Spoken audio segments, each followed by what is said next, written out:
Did you know there's a tree that literally explodes into a vibrant cloud of flowers before it even bothers to grow a single leaf? It's wild! And get this stunning landscaping centerpiece is actually an ancient parent to the everyday edible plums we buy in the supermarket. Welcome to This Explainer. Today, we're going to transform everything you need to know about growing the breathtaking ornamental plum into a simple, completely actionable masterclass. What really puts the Prunus cerifera on the map is its timing. It's actually one of the absolute first trees to wake up your garden in the spring, often starting its bloom as early as mid-February. I mean, while the rest of the landscape is still trapped in those dreary winter grays and browns, this tree's already putting on an absolute show of pale pinks and bright whites. So here's our game plan for today. We'll cover preparing for your tree, how to actually plant it, essential watering and care, tackling common issues, and finally, long-term maintenance tips. All right, let's dive right into part 1, preparing for your tree and setting the stage for success. Now this tree is remarkably tough. We're talking frost-hardy down to -25°C, and it can even handle heat waves up to 35 degrees. But here's the absolute secret. Planting it in full sun is crucial if you want to unlock those intense purple and red leaf colors. If you stick it in the shade, you'll probably just get standard green leaves, totally missing out on that dramatic contrast it's famous for. So make sure it gets a solid 6 hours of direct sunlight every single day. Also, the ornamental plum has a surprisingly shallow root system, so your soil choice is a huge deal. You want to aim for a slightly alkaline, sandy loam soil. You absolutely must avoid heavy clay. Why? Because poor drainage is literally the fastest way to invite root rot and deadly fungal diseases right into your tree's root system. If those shallow roots are just sitting in a puddle, the tree will essentially drown. Okay, let's move right along to actually planting your ornamental plum so it can take root. By following these steps, you're giving your new sapling the immediate hydration and organic nutrients those shallow roots desperately need to get established. Because they don't dive deep, picking a slightly lower altitude spot in your yard actually helps the tree access ground moisture naturally. Oh, and give them some breathing room. Spacing them 3 to 5 meters apart ensures their canopies won't choke each other out as they mature. Give it a really thorough watering right after it goes in the ground. Now, maybe you want to propagate from a cutting instead of just buying a sapling. If so, technique is everything.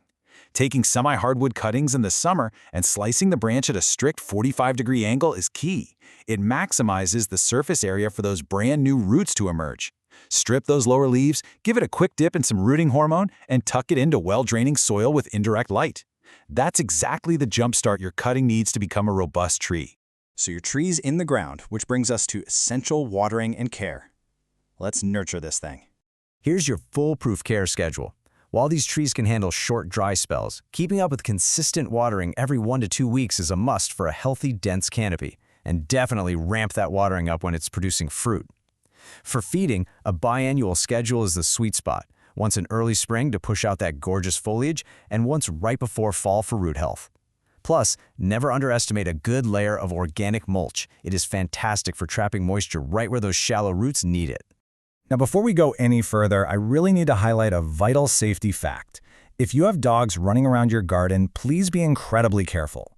The wilting leaves and the fruit pits actually contain cyanide. This isn't just a mild tummy ache for your pet. It can cause severe respiratory issues, shock, or worse. So keep a very close eye on what your furry friends might be sniffing and chewing on out there. Let's transition over to protecting your tree. It's time to tackle common issues and their solutions. Everyday garden pests are usually manageable, but the plum pox virus, also known as Sharka, is a whole different story. It's a devastating, incurable quarantine disease. You'll spot it by these weird rings and dents on the fruit, and the fruit dropping way too early. If your tree catches this, I hate to say it, there's no magic spray. It ruins the fruit and acts as a reservoir to infect nearby trees, so total and immediate removal is your only option. Beyond viruses, keep an eye out for nasty fungal and bacterial infections. Silverleaf disease gives the foliage this strange metallic sheen before the branches just die back. Then there's bacterial gummosis, which literally creates oozing, smelly cankers right on the trunk. And black knot? It looks exactly like someone glued hard pieces of burnt charcoal onto your branches. These diseases block the tree's internal sap flow and will cause rapid branch death if you leave them unchecked. But don't worry, active prevention is your best weapon here. Just keeping the base of the tree totally weed-free removes hiding spots for bacteria. Applying copper fungicides early gives your tree the baseline strength to fight off those microscopic invaders. And if you do spot that charcoal-like black knot, you've got to aggressively prune 15 to 20 centimeters below the tumor and burn that wood instantly so the spores can't spread. For your everyday aphids or sawflies, a simple neem oil or insecticidal soap works absolutely wonders. All right, let's wrap things up with some long-term maintenance tips so you can enjoy decades of beauty. You really want to pay close attention to this because the timing is strictly unusual.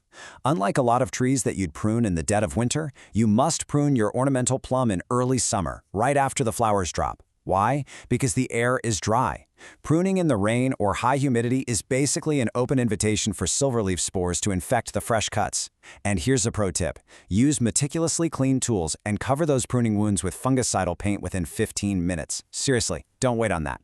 When you maintain your tree properly, you get to unlock the true potential of these stunning cultivars.